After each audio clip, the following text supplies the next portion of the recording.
qu'est-ce qu'il a besoin de savoir l'heure astronomique? Tu ne vois pas qu'il attend le facteur? Comme tous les matins. Et comme tous les soirs, il attend tout le temps. Oui, c'est donc ça.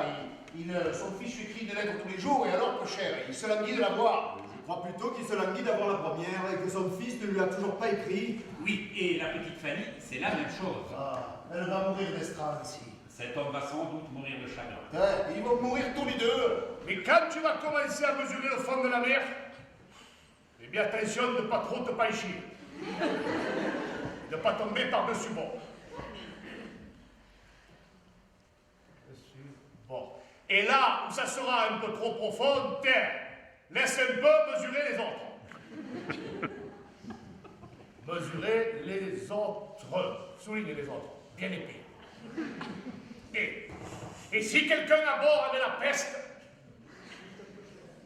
ne lui parle que de lui. Et ne le fréquente plus, même si c'était ton meilleur ami. Car l'amitié est une chose admirable, mais la peste, c'est la fin du monde. Bon, allez-y. Vous allez me promettre une chose. Laquelle? Si elle vous trompe, vous ne me la tuerez pas. Ah, je suis un brave homme, hein, mais sur ce chapitre, je ne peux rien promettre du tout.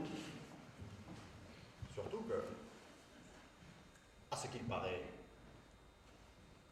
le fondateur de ma famille était un Turc. Ah! Et vous devez savoir qu'en Turquie, il n'y a pas de cocu, il n'y a que des veufs. Alors si elle me trompe, moi je sais pas ce que je ferais. Non, je vous le dis franchement. Hein. Alors, pourquoi vous n'avez pas tué votre première femme? Parce qu'elle ne m'a jamais trompé. Bon, et qu'elle tenait ma comptabilité. Oui. Bon, mais alors c'est non, c'est non, et c'est non, c'est non. Mais de quoi? J'ai oublié de vous dire qu'il est un peu jaloux. César est jaloux? Non, le bateau est jaloux. C'est-à-dire qu'il penche assez facilement, disons, sur le côté, vous comprenez? Mais il penche fortement. Non, monsieur Brun, non. Non, c'est-à-dire que quand on monte dessus, il chavire. Et il fait pas le tout complet, hein. C'est pas qu'il a l'air, vous êtes tranquille, mais vous risquez de rire. Il faut même une grue pour le remettre du bon côté. Ah, mais dites donc, et ça lui arrive souvent? Mais non, monsieur Brun, mais non. C'est-à-dire que ce bateau est célèbre pour ça et qu'on l'appelle le sous-marin. Vous plaisantez, c'est ça? Mais naturellement, qu'il plaisante. Alors, vous prétendez que dès que je vais mettre un pied dessus, ce bateau va chavirer? C'est probable, mais c'est pas sûr. Parce qu'après tout, il a tellement chaviré, le Titanic, que tant maintenant il en est dégoûté, il va se dire, tiens, je chavire plus. Quelle blague! Et pourquoi chavirerait-il systématiquement? Monsieur Breuer, ce bateau a une hélice trop grosse pour lui. Elle prend trop d'eau. Alors quand vous forcez un peu la vitesse, au lieu que ça soit l'hélice qui tourne, c'est le bateau.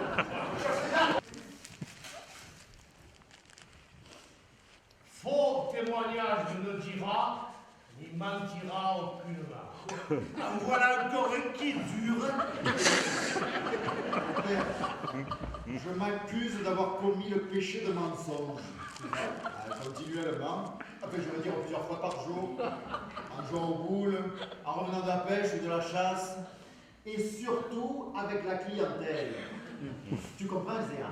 S'il faut toujours dire la vérité à la clientèle, il n'y a plus de commerce possible. Je ne vais pas plus vendre le Pitalugue à monsieur Breuer.